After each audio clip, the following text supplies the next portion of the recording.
This podcast is brought to you by Spirits and Distilling for those who make and drink great spirits. Join our free email newsletter for technical and creative distilling stories in your inbox every week. Learn more at spiritsanddistilling.com.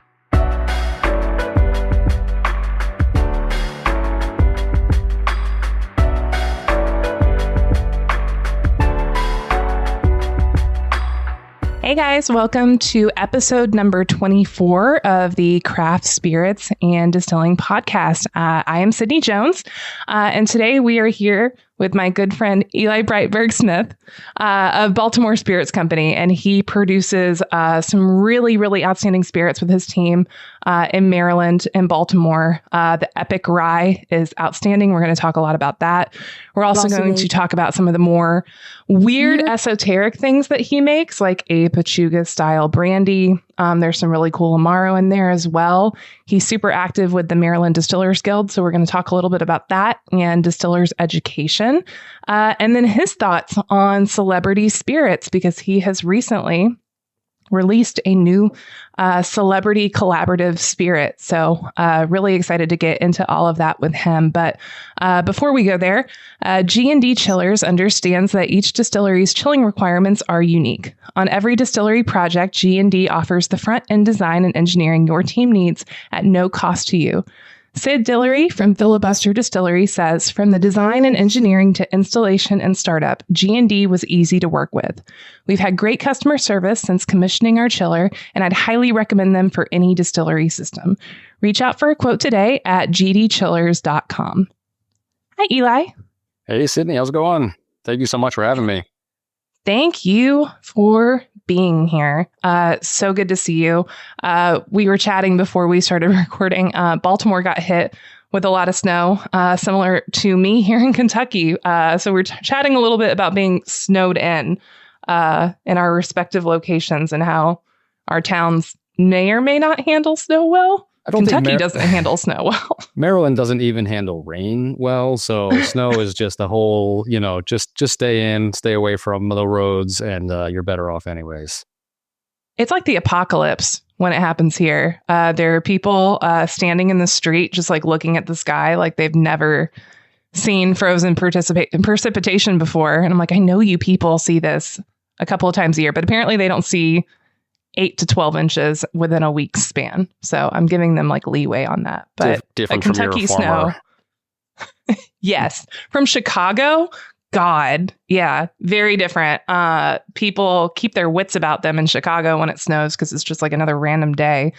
Here, it's like a sign of the times and it's the winter storm of the ages, and everyone may or may not die. Very dramatic. Good excuse to sit at home though and drink whiskey. That's what I always say. I am currently on a period of sobriety. I like taking dry periods at the beginning of the year just to reset my body a little bit, reset my palate. But I am drinking some of Eli's spirit as we record today. And by drinking, I mean I'm tasting and I'm spitting into a coffee cup like a lady. But his Epoch Rye is currently what I'm sipping on. Eli, can you tell me a little bit about Baltimore Spirits Company and what you guys make out there, including Epoch Rye, and why it's so special? Yeah, absolutely. So the Baltimore Spirits Company is on to its 10th year now. So we opened in late 2015. And, we got started. It was myself and two friends. I had been a professional brewer for about 4 years at the time. So I had that brewing background, which was really helpful. And honestly, I hadn't planned on switching to distilling. I was just planning on helping them kind of plan out what they should do, help with, build out equipment, all of that kind of stuff, help with recipe development and those kind of things as well. But then, they in the end, they needed someone to join up as the head distiller. And I went ahead and said, all right, I was kind of ready for a change from the brewery that I was at. And I didn't have anything else lined up. And I switched over and never looked back. So, and people ask, would you go back to brewing? And honestly, never. I don't think I ever would. Really have enjoyed the switch to distilling a lot. So, we started off with the plan of wanting to make rye whiskey, be a part of helping to bring rye whiskey back to Maryland. Maryland has this long history of rye whiskey, but it was, like the rest of rye whiskey, almost gone. And, when we were looking to open up. We started working on it in 2013, and there were no other distilleries around in Maryland that were operating. No one making rye whiskey. And by the time we opened, there was one other one that had made a rye whiskey. So it was really the very beginning of the return of rye to Maryland. And we felt like we had a good collection of people to do that. So we, people that appreciated spirits, that loved whiskey already, loved Maryland, loved Baltimore, and wanted to be able to represent that kind of the creativity of the city into the spirit that we made. So the distillery was built to make rye. Of course, like many other craft distilleries, we knew we had to have something else to keep us going. So we went with, we had some gin. We also loved gin, thought we could make a really great gin, something that could add to the conversation, which is sort of always what we wanted to do, not just make something to sell it just because we had to, but we wanted to make sure we believed in it and loved what we were making. So we have a shot tower gin, which has a little jasmine flower green tea and is pot distilled. So everything we do is double pot distilled. And then we kind of, from there, it just kind of worked out. So we were in Maryland, which also has a long history of being an apple growing region. Apple brandy, predated rye whiskey as well. So we thought, all right, we can get behind that. We love anything that has fermentation involved in it. So getting to ferment apples and cider and work with local cider apple growers was really exciting. So we have a line of apple brandies, and then because really we can't stop making new things, then we were like, all right, well, now we can make, we have apples. What happens if we smoke the apples? We loved mezcal, but we didn't want to we couldn't make mezcal. We didn't want to try to make mezcal. So we thought, all right, we'll make a mezcal inspired apple brandy. And, we similarly we were into the idea. We were drinking a lot of amari. Loved the possibilities with that, the creativity you can have there, but we're not Italian. So we came up with our Baltimore line, which has a line of 4 amari in it now. So anyways, all that back to the Epoch rye. We really built the distillery to make that. So it had, we took a lot of influence from single malt production. We were big single malt fans as well as American whiskey drinkers. And we knew, historically speaking, before there were column stills in existence, people were already making rye in Maryland. So we thought there was a little bit of an historical callback, but also more importantly to us, it was the flavor profile that we wanted. We knew we could get it from pot stills. So we do open top wooden fermenters, 2 pot stills. There originally was one, and then we added the second one later on. But they're, loosely based off of like the Lagavulin spirit still. So low rectification, produces a nice heavy oily spirit with a nice mouthfeel, lots of congener profile. So it's not a shy whiskey. It's not something where you're searching for flavor, or it's not dominated by the wood. It's really more of a spirit focused, fermentation focused whiskey. Yeah, I love it. As I'm tasting it right now, it's big and it's kind of brash in like the best possible way. And for a Maryland rye, it tastes like a tropical vacation in a glass. Like I get these beautiful notes of like burnt charred pineapple that I just absolutely adore. And it's not as common of a note in whiskey as I would like it to be because I love it so much. And I see it a lot in agave production. And to see it pop up in a rye whiskey fills my heart with joy because I just love it. I think it's such a cool note. Well, yeah, we actually, so, in the development process, we landed on using about 75% unmalted rye and 25% malted rye. And in part, at the time, it was in part because of my brewing background and the home brewing. We were home brewers together before I even got into brewing professionally. And so a little bit of that influence made us look towards the yeast choice that we were using. And so we settled on, we wanted to use a beer yeast as our primary yeast. We actually split between our fermentations are about 2/3 with a Belgian beer yeast. And then when we started originally, the remaining third was an American ale, like a Chico strain yeast. And that's because we were actually pulling all that yeast from local breweries. So there's an amazing Belgian brewery in Baltimore called the Brewer's Art. And we were getting their spent yeast which was like the Y yeast 3787. And so we were using that as our primary yeast. So we really thought the Belgian yeast with that rye malt actually pulled that tropical note specifically was what we were really enthusiastic about when we were testing it out. Yeah, I had a feeling that it was a fermentation derived note. And I love that you brought up the different yeast styles that you're using, because if you've listened to this podcast before, you know that I in particular love to harp on fermentation as such like an unsung hero of flavor. And what I think is so cool about brewers who make that transition into distillery operations, you guys have such an incredible lexicon of malted grain, not even just barley, but malted grain as you're using malted rye, and yeast and all the really cool things that yeast can do. And I love and advocate for craft distillers especially. And I'd love to see it on a larger scale, like with what Four Roses does, play around more with yeast strains and see what it yields, because it can take your same recipe of whiskey that you've made forever and just transform it into something new, just having a new microorganism at play. Absolutely. And I mean, I think that, yeah, if we had two main influences in production, it was kind of all a single malt, right? You know, we're not using a 2-roller mill, it's rye. So it has to be, you know, we're using a hammer mill, or at least we're crushing into a powder. So we're not lautering it off and we're not separating. We're fermenting and distilling on grain. But other than that, we took a lot of lead from single malt in terms of the way we run the stills and everything, the design of the stills.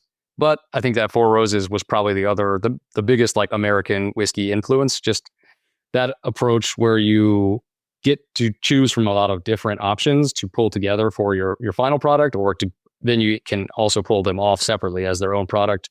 It's a lot of fun that you can have with that. And it really is kind of a good way to operate, especially we knew, kind of where we wanted to be. We knew the profile that we were looking for. But having options when you have never made whiskey professional, on a larger scale before, it can be a good thing too. Now, I have to ask, as someone who has taken a lot of inspiration from single malt production, what are your thoughts on the new American single malt definition coming out? I love it. I mean, I think that it'll be helpful to have a definition because it just helps raise awareness. I think that is kind of the important thing. There's a lot that people can do with a single malt, but in the US, but people they only think of Scotland when they think of single malt. So until we have a little more awareness around it, then I don't think it wasn't going to grow as much until this came through. And I think that being able to use cooperage is huge. Being stuck using, new American oak is limiting in the profile, and it, in some ways you can see how that would make it a more distinct profile and more, just like American whiskey has that more of that oak influence, and that kind of helps define it. But I think that you would be limiting American single malt if you had only done new American oak. Absolutely. I think as an industry as a whole, we've just gotten more and more aligned with like a really heavy oak influence in our whiskey. And that's just kind of the natural evolution that we've taken based on bourbon and rye whiskeys kind of guidelines, those being the two big dominant whiskeys that we produce here. But that wasn't always the case. Like a whiskey for a long, long time, we're just very grain dominant, if not just like a grain spirit, like a clear grain spirit. And I love spirits where I can really taste a heavy grain profile because I think they're interesting. I know what oak tastes like, and it's fine. It tastes like wood. It tastes like caramel. It tastes like vanilla. It tastes like leather and fine. I've tasted it before. I love fermentation flavor and I love grain flavor. And I love those things, especially when they're balanced with a healthy dose of wood. But used cooperage opens up more possibilities with that. For sure. Because there's a whole range of used cooperage. You can have exhausted used cooperage, but then you can have that really sweet spot where you still have some really dominant wood characteristics, but it just like takes kind of the sharper edges off of it, being second use cask. Yeah, absolutely. And our, again, that influence of single malt production style, one of our ultimate goals, and we kind of took our first little baby step towards it this year, is to have an age, a higher age release that follows that single malt profile of having a variety of barrel finishes involved in it. Maybe some is in that original new oak, but also blending in a variety of finishes that we have found really work with our whiskey over time.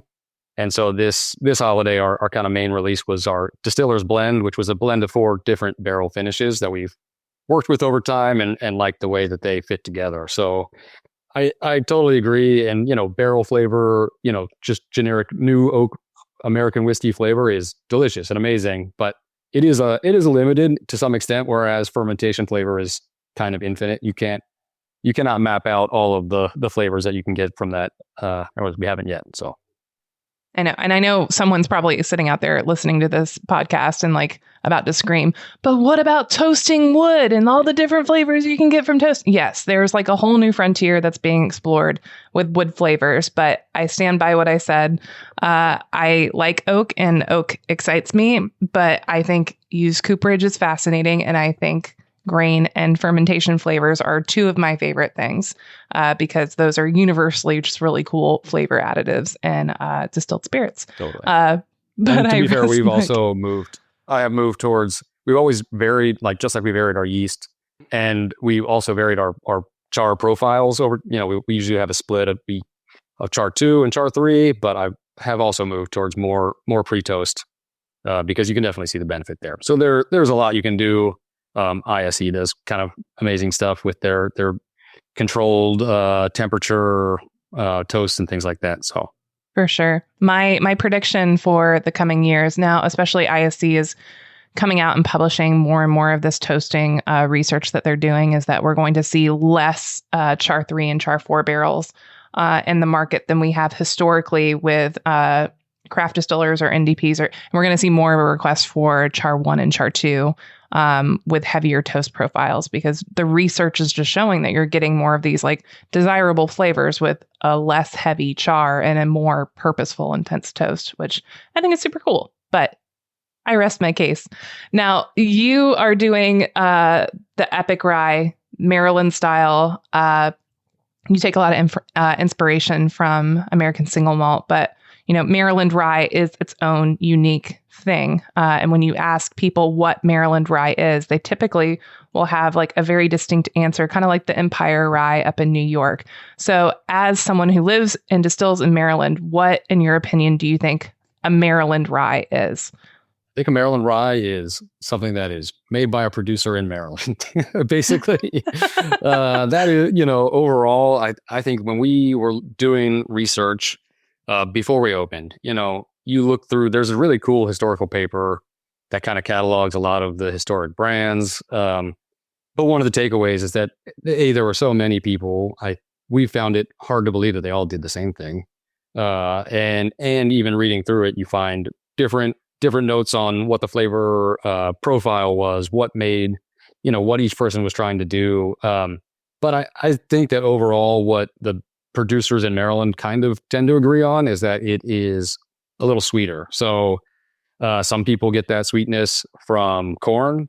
There's a distillery in Maryland that uses wheat. We settled on the malted rye and beer yeast as kind of and also the pot still, which we think that mouthfeel kind of tends to be perceived as sweetness in a lot of ways. And so that was our pathway to a little bit of a sweeter, less spicy, still very bold. We wanted something that stood out and was very bold, but sweet seems to be the thing that ties them together. I like that. And, I've never worked with a malted rye. I have never tried just like malted rye distillate either. So talk to me a little bit about that, because I don't have any kind of experience with that. What am I tasting if I'm tasting a malted rye distillate? The tropical note really is there from the get-go. So that was sort of, because when we were starting off, we didn't have time to age everything up in a big barrel. We had cubes and whatever kind of method we could come up with to approximate the aging. But even that new make has that tropical note to it. And when we get that, we feel like we're really nailing it. And then it's still there with we use an American whiskey yeast as our secondary. So it's still there with that, but the Belgian yeast really just pumps it up to another level.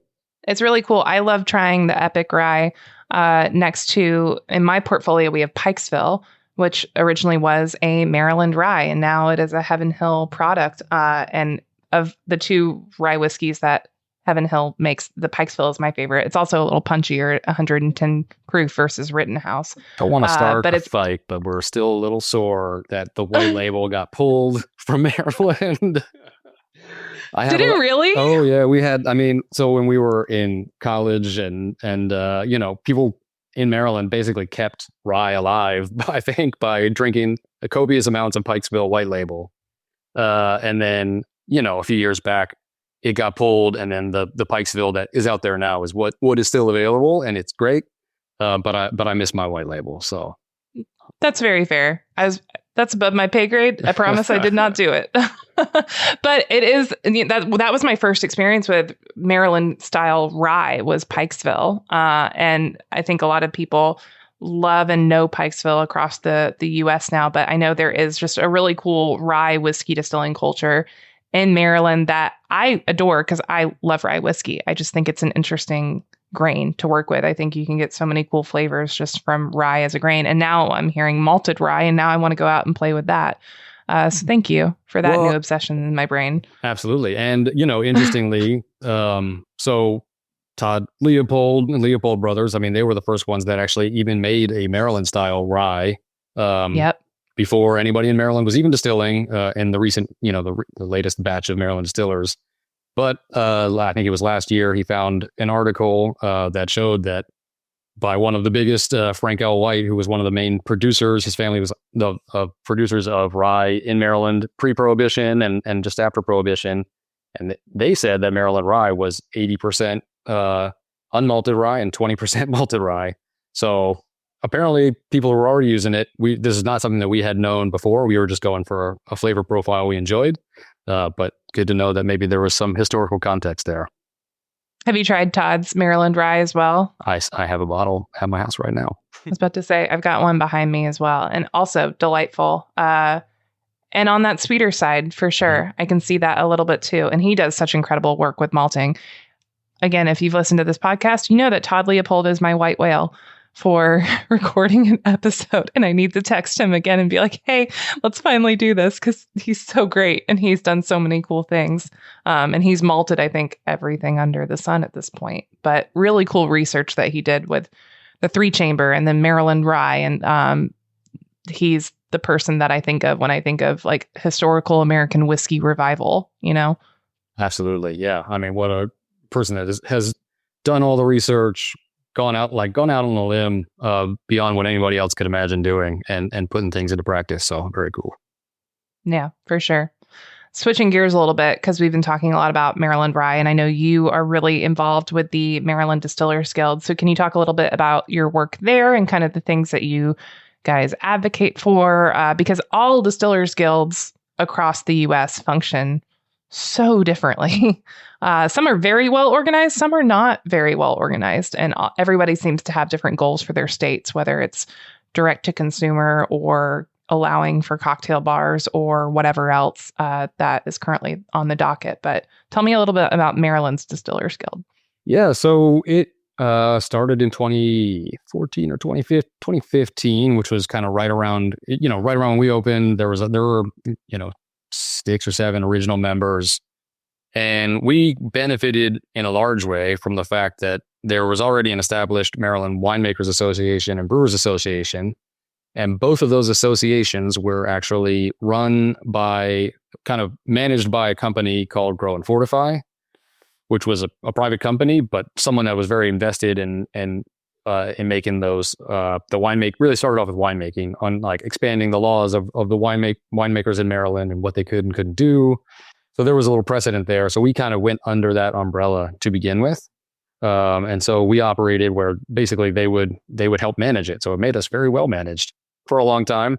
And it helped us to really expand what we could do in Maryland. So, originally we couldn't, we could only pour 4 quarter-ounce samples, and we could sell 3 bottles per person per visit. You couldn't sell off-site at all, couldn't make cocktails, any of that.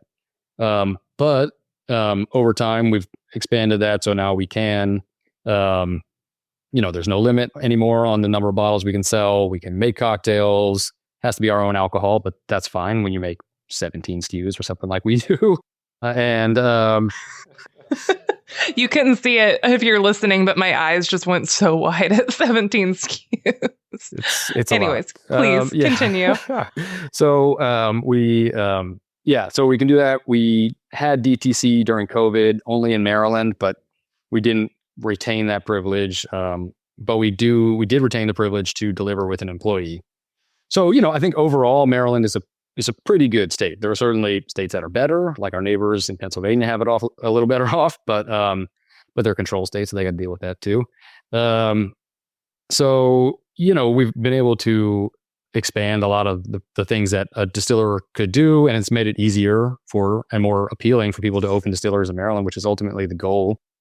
And so the first focus of the guild is always legislative, making sure you're trying to push forward a little bit, open the laws up a little more, and defensively, like we just had. So Maryland's one of the few states that still does not have wine and beer in grocery stores.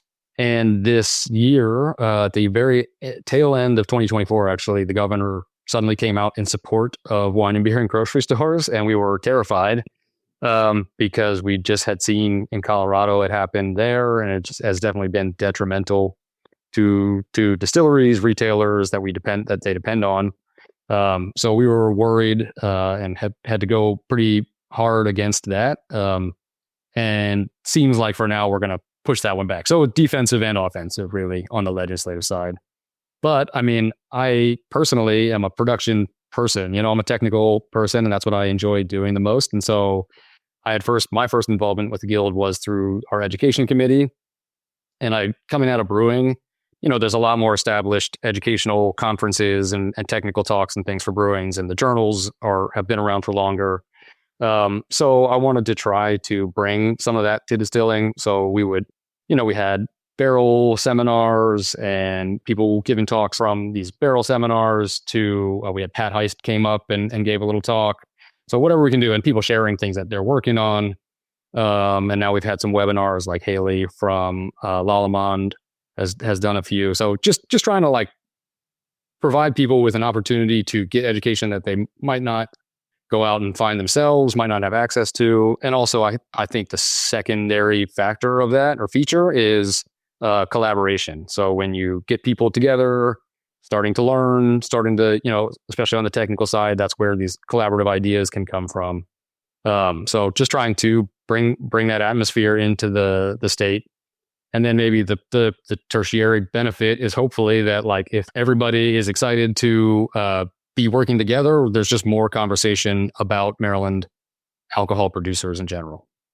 Yeah. Rising tides, they raise all ships. Yeah. For sure.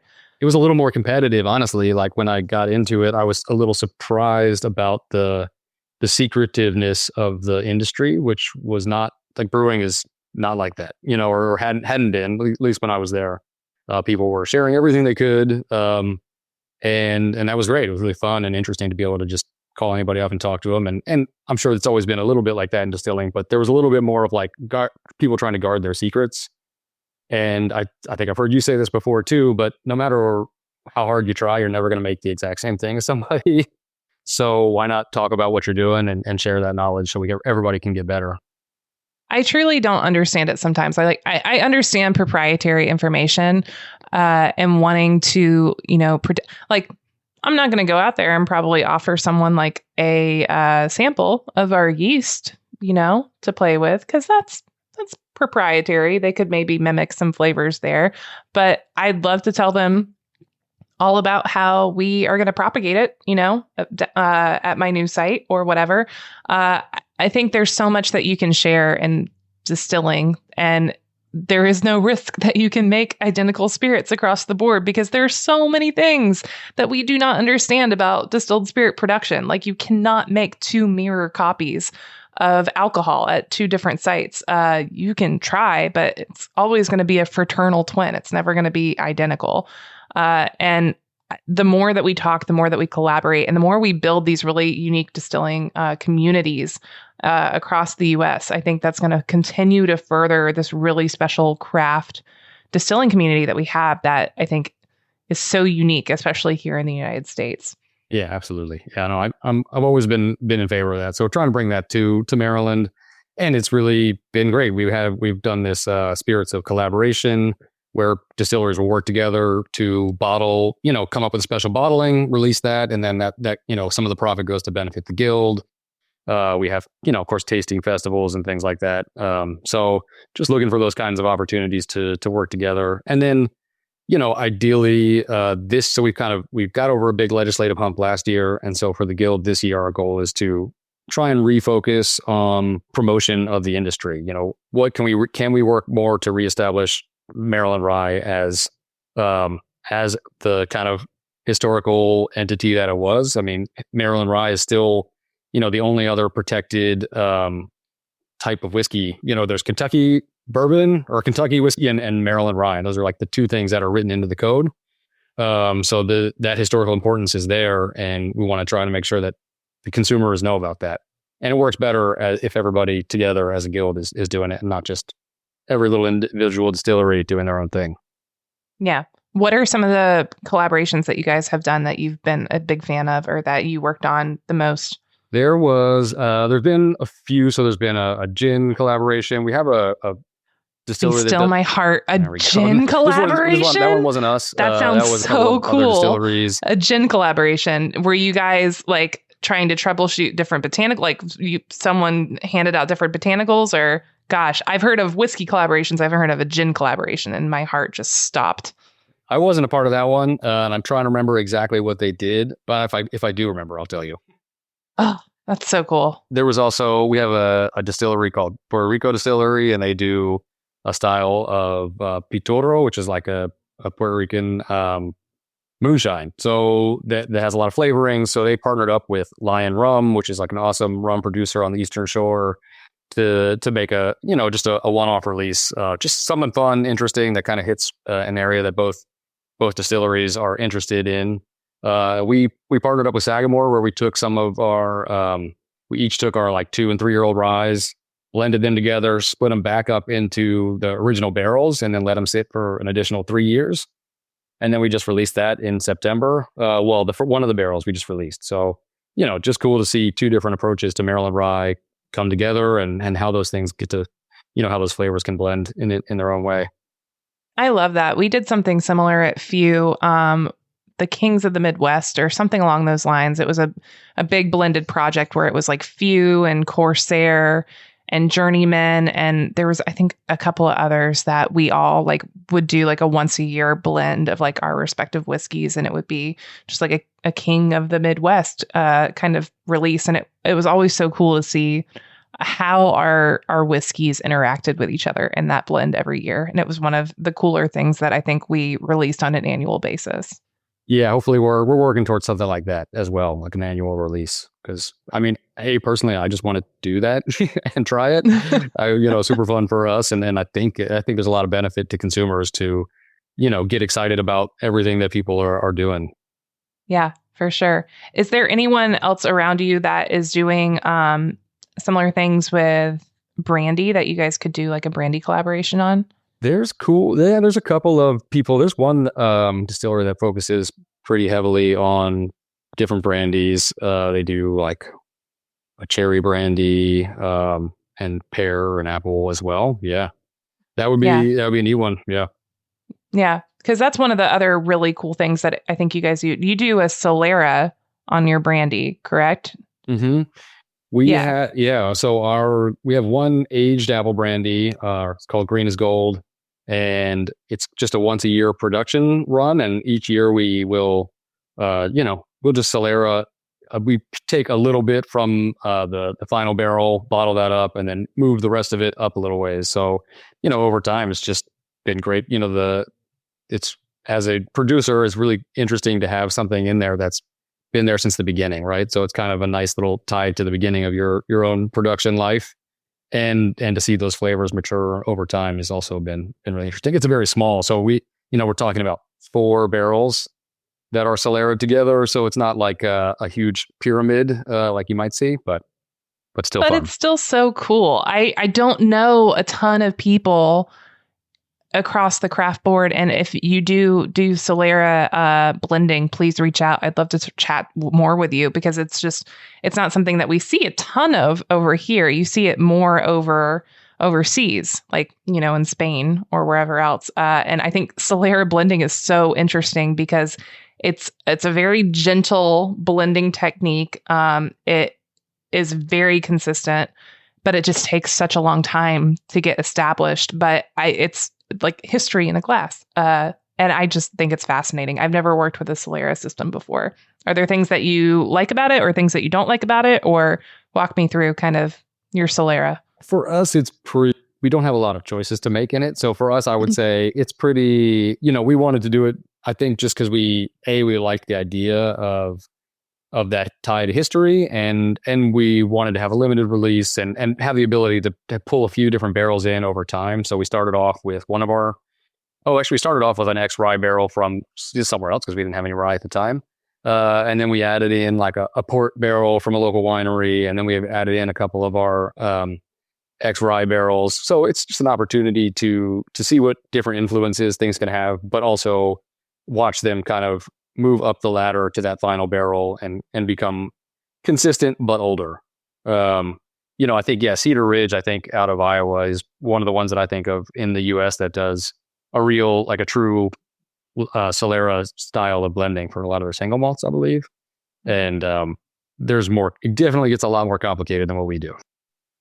Still super interesting, especially from a brandy perspective. I think it's very, very cool. Just your brandy program as a whole is really cool, which leads me to my next point, because we're definitely going to talk about it. Because if you've listened to this podcast before, particularly me and Molly's wrap up episode that we recorded a few weeks ago, I talked about meat spirits, which I love.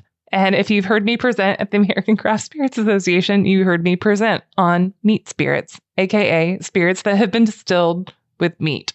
And you do a Pachuga style brandy that you brought me a bottle of in Chicago, and it was one of my most prized possessions until I finally drained it a few months ago. It's so freaking cool, so good. Can you please tell the listeners about it, because it just jazzes me every single time I think about it.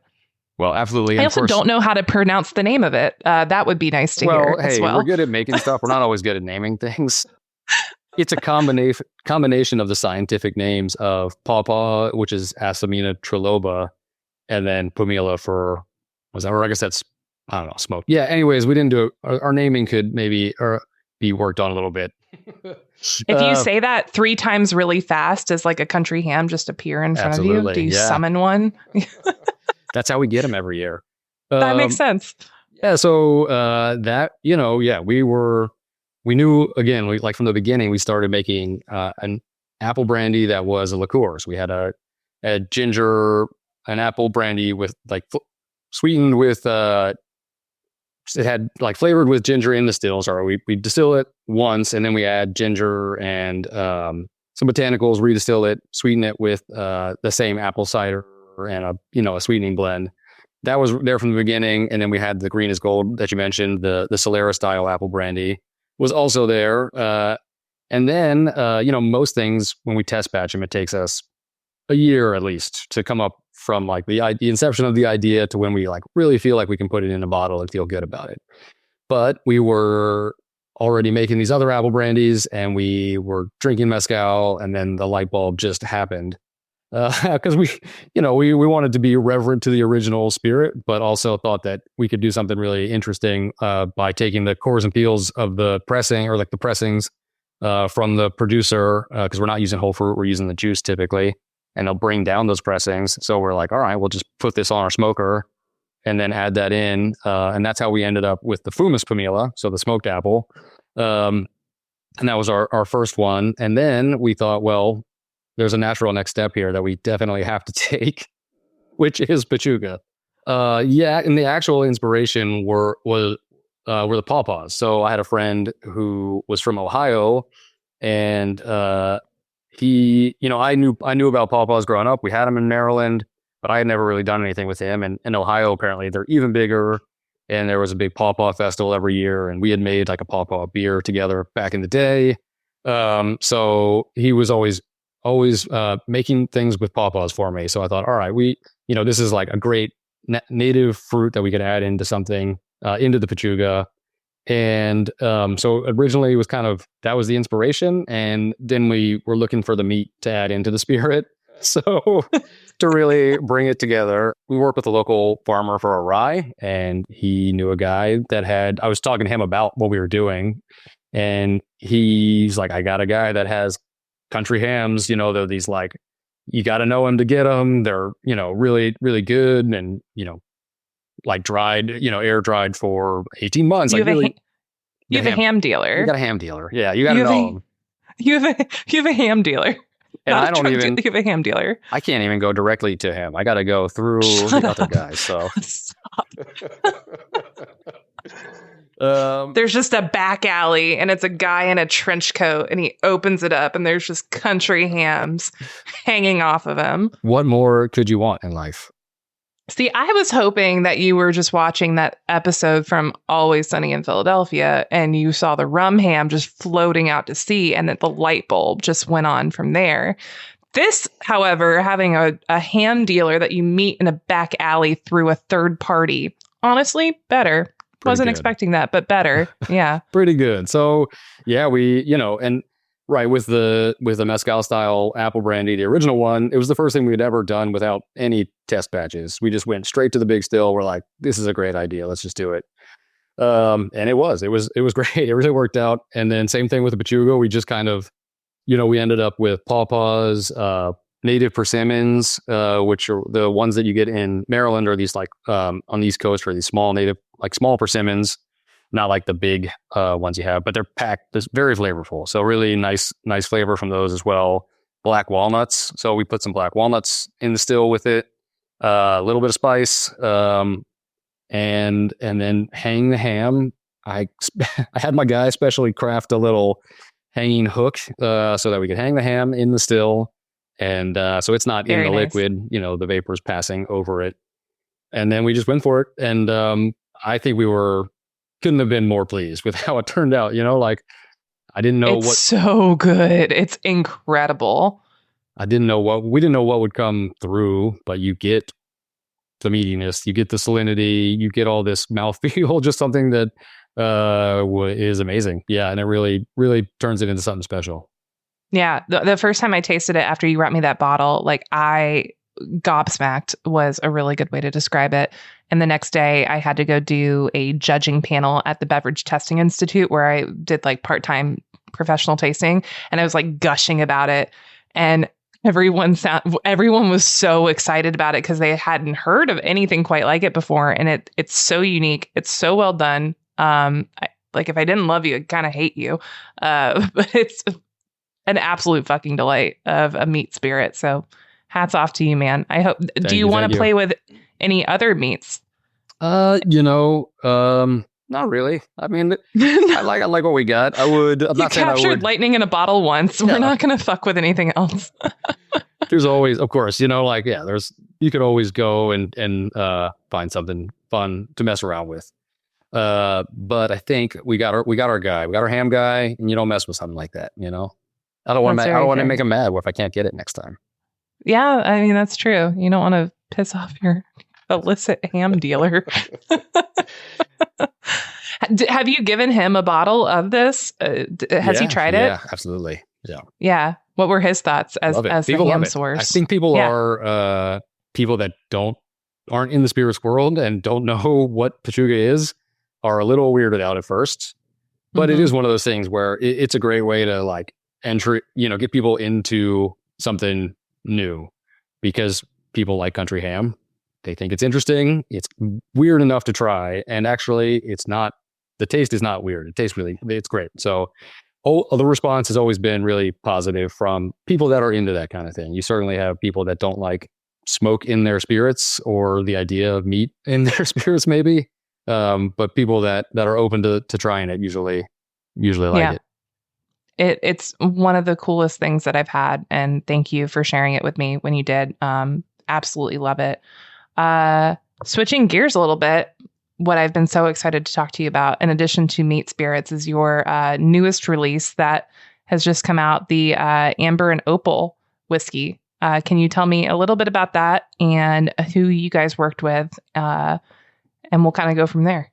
Yeah, absolutely. So it's kind of, we're dipping our toes into the contract world a little bit. So we historically have just been focused on putting our own products out. And like I said, 17 SKUs, hard to keep up with. So a lot of SKUs, man. It's a lot of SKUs. It's probably more than that. I just try not to. I just don't want to think about it. So you just don't look at your formulation sheet on the TTB website. You just don't open that tab. Don't want to know. No. But and this one, this one actually came about where someone came in to do a tour who was looking. They basically had invested in some whiskey, and we're looking to work with somebody locally to make a honey whiskey. So there's this guy Herb Rice, and he just he lives in the area. So he came in one day. We had this like blend your own tour where you come in, you get to do the whole tour, history, production, and then you go back and you taste 4 different barrel finishes and come up with your own blend. So he did that. He had a great time, and then followed up and said, "Yeah, I got this idea that I want to do. I want to make this honey whiskey, and I've got some barrels, but I just kind of want to work with someone local." So, we went through the whole process, talked about it, signed a little contract, got that ready to go, and then it's Tuesday at like 5 p.m. and I get on a Zoom. He's like, "Yeah, I'll meet the rest of the team." Mike, sounds good. So it's Herb, who I had met before. It's Kelvin, and there's a little Zoom window, and it's Jeffrey. And I'm like, "Hey, Jeffrey, how's it going?" And it was Ja Rule. Hey, Jeffrey. So you called Ja Rule Jeffrey by his legal God-given name. That's kind of amazing, actually. So that was a fun Tuesday. So we were already working on the product, and we didn't know that there was anything else to it, that it was a celebrity type of brand. We just met Herb, and honestly, it's been really fun to go through the process. I love collaborative processes, and Herb was really invested in the idea and cared about the quality of the product, cared about the taste, was very particular, which is good. If someone knows what they want and what they don't want, then it makes it a lot easier to make everybody happy, right?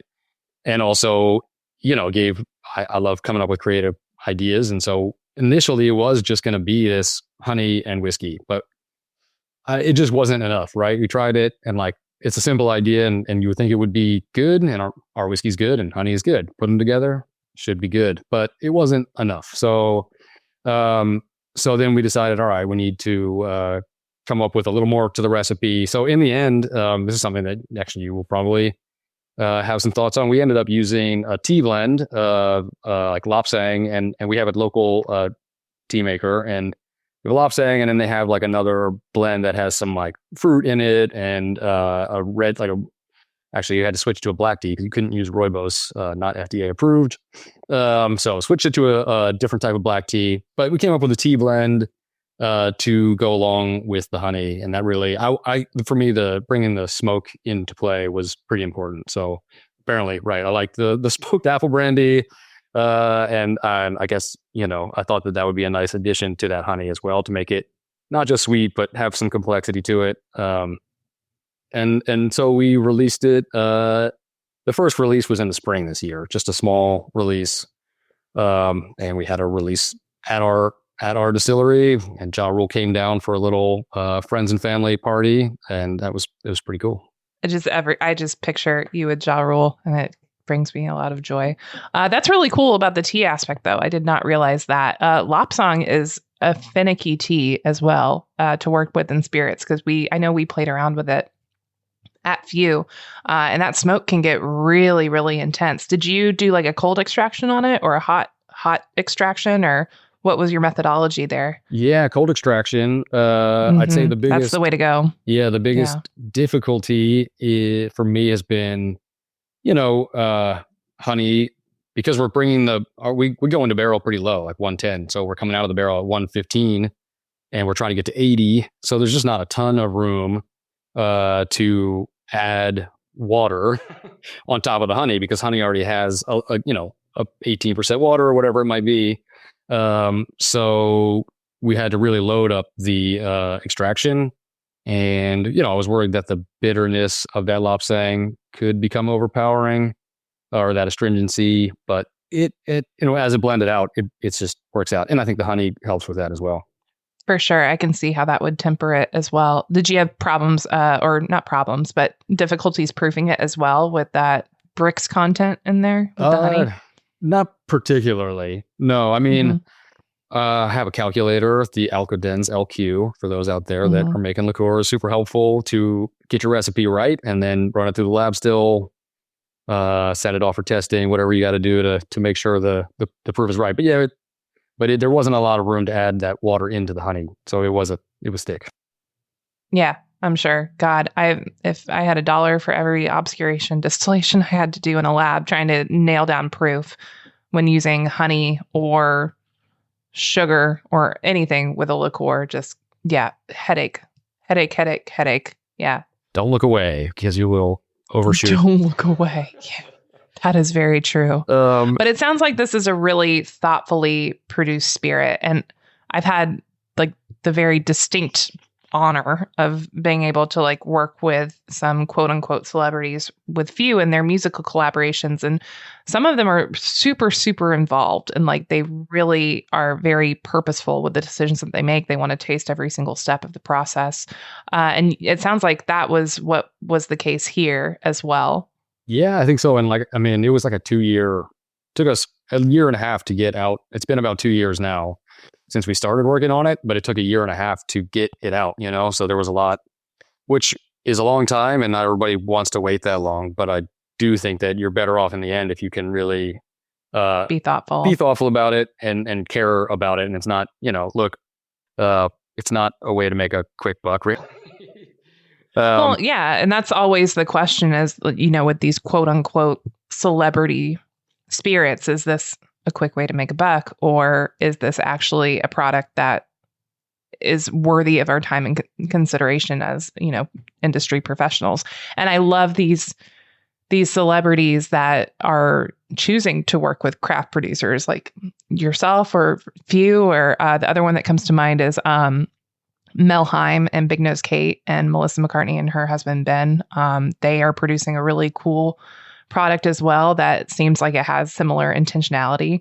There just happens to be like a celebrity benefactor, but it's still like as a standalone, really, really cool product. It's not just riding on that celebrity name, And they're also, this group of it's 4 guys total, and they're not, they're might be looking for funding, but they were really just trying to build it from the ground up. So, taking the time to make sure it's right and approaching things, taking it pretty slowly, like not trying to hit every market all at once, just see if it works and grow it bit by bit. And I think that's a more, it's a good approach.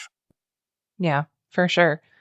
Is there any kind of takeaways that you would suggest to people that enter into similar kind of celebrity-esque or adjacent products or commission or contracts? I don't know in terms of the celebrity side.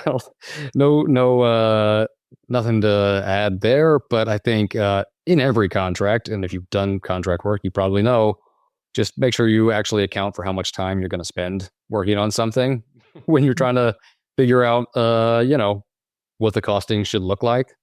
But it's easy to spend forever on something, and sometimes you want to do that, but you got to make sure that you're accounting for that as well. Yeah, I've seen it open up really interesting doors that I did not think would happen with some of Few's celebrity partnerships. Like I would be scrolling and I'd see like an article about a band release that we did, and like people debating the merits of that band under this like press release about a whiskey, and I'm like, why we? This is weird, guys. Whiskey. Yeah, never. You could never imagine making a whiskey with probably any celebrity. That's not why we got into it, and let alone, Ja Rule or someone like that who I grew up listening to. So, yeah, for sure. I'm still waiting on that call from Taylor Swift, but I'm not really holding my breath either. That'd be super cool. It'll happen. But that's my 2025 manifestation, is making Taylor Swift whiskey for sure. Well, this has been great. I love catching up with you. I love hearing all the really cool things that you guys do at Baltimore Spirits Company. I can't thank you enough for taking the time on a snowy Tuesday afternoon to talk to me about all of the really, really cool stuff. And thank you for listening to me taste and spit as we talked, because I have not had whiskey in several weeks, and this was my first pour. Always just an absolute delight. So good. I'm nursing this bottle very slowly on my bar because I love it so much. Thank you so much. Yeah, it was really great talking. Love catching up with you and hearing about everything that you've been working on down at Heaven Hill and getting that open. And I can definitely, there's some more bottles can find their way to you. So just let me know. You're the best. And before we round this out for today, just a quick reminder that for more than 30 years, G&D Chillers has had the proven solution for distilleries. Visit them today at gdchillers.com. And if you've enjoyed this podcast and want to listen or read more about meat spirits or Maryland rye or anything else, you can go to spiritsanddistilling.com and you can sign up for our free newsletter featuring news stories every week from some of the best writers and distillers in the distilling world. Eli, if people want to learn more or taste for themselves some of the results of the projects you've been working on, how can they dig a bit deeper? Yeah, if you are in Maryland and Baltimore, please come visit us. That's the best way to try everything. And otherwise, go to baltimorespiritsco.com to see all the products we have. And we are working on shipping. Maryland does not allow shipping, so we are working on some third-party action. So we'll see. That should be coming soon. Hey, I know a guy in the guild there.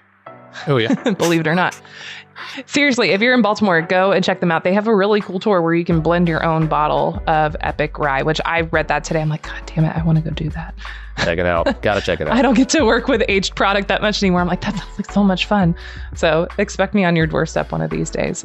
Thank you again so much for today. This has been a lot of fun catching up with you. We will be back in 2 weeks with another in-depth distilling conversation for you. Thanks for joining us. Cheers.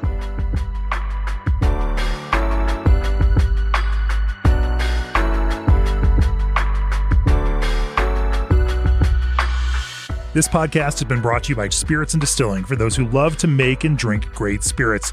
Join our free newsletter today at spiritsanddistilling.com for pragmatic, technical, and creative distilling stories in your inbox every week.